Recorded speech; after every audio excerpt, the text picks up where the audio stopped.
আমি কি করে খাবো? আমার দোকান গেলে কি করে খাবো? আমি একজন আমার কালকে এসেছি পরীক্ষা, আমি পরীক্ষা না আমি রাত পরে আমি আইছি আমার দোকান থাকতে, আমার কালকে এসেছি পরীক্ষা।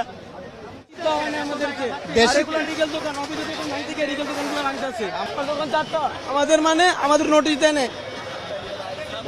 দেন, আমাদেরকে হাওয়া ভাঙতেছে। এটা নোটিশ দেওয়া হইতো তাহলে আমরা ভাঙতে দিতাম, কোনো নোটিশ দেওয়া হয় না। আমরা এখন কি করবো বলেন? আমরা ভাঙতে দিব না। এটা অবৈধ দোকান, অবৈধ দোকানে নিয়ে যাই পর্যন্ত, অবৈধ দোকানে নিয়ে পর্যন্ত না। সব হলো রিগেল, যেগুলো রিগেল সব অবৈধ, সব রিগেল ভাঙতেছে। আমাদের সব কাগজপত্র সব আছে, আমাদের সব অরিজিনাল ডকুমেন্ট সব আছে, তা আমাদেরটা কেন ভাঙবে? আমি ম্যাজিস্ট্রেটের কাছে গেছি, ম্যাজিস্ট্রেট বলে লাঠিটা মারবে আমাকে। আমি এটা বিচার চাই, ম্যাজিস্ট্রেট কেন বলছে আমার লাঠিটা মারবে? আমি বলছি একজন জুলাই যোদ্ধা। আমি আমি আমি আমার এখন এই চোখ বাদ, পুরো চোখ বাদ আমার। এটা আমি কি করে খাবো? আমার দোকান গেলে কি করে খাবো? আমি একজন আমার কালকে এসেছি পরীক্ষা, আমি পরীক্ষা না আমি রাত পরে আমি আইছি আমার দোকান থাকতে, আমার কালকে এসেছি পরীক্ষা। আমার তো অবৈধ দোকান নাই, আমারটা ভাঙবে অবৈধ দোকান। ওগুলো আমলি ক্ষমতা থাকতে দখল করছে।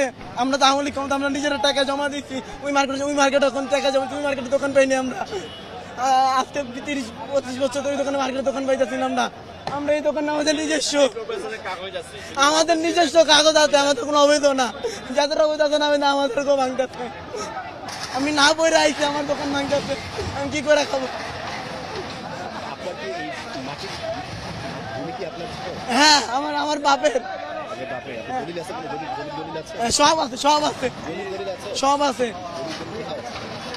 দলের গুলো আন না, আরে একটা করে দেয়, সব আছে আমাদের কাছে, প্রমাণ টমান সব আছে। সরকারি পারমিশন আছে, আমাদের এই দোকান না দিবে, আমাদের এই দোকান ভাঙবে না। আমাদের এই যে আমাদের সব কিছু আছে, আমাদের সবকিছু জমা আছে। আমাদের বলা যেগুলো অবৈধ দোকান সব আমাদের লেখা আছে সবকিছু। যদি এটা ভাঙ্গা, আমি ম্যাজিস্ট্রেটের কাছে গেছি, বল আমার লাঠিতে মারবে, তুই চেয়ে হোক।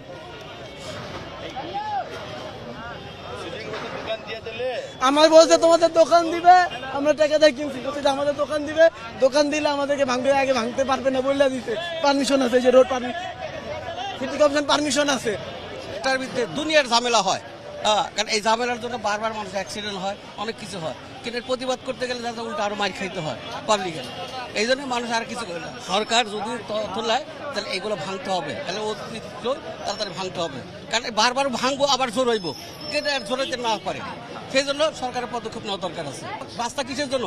রোডঘাট যাতায়াতের জন্য, রিক্সা যাতায়াতের জন্য, গাড়ির যাতায়াতের জন্য। এখন যদি আমি ফুটপাত বসাই যদি এই ব্যবসা করি, তাহলে তো হবে না।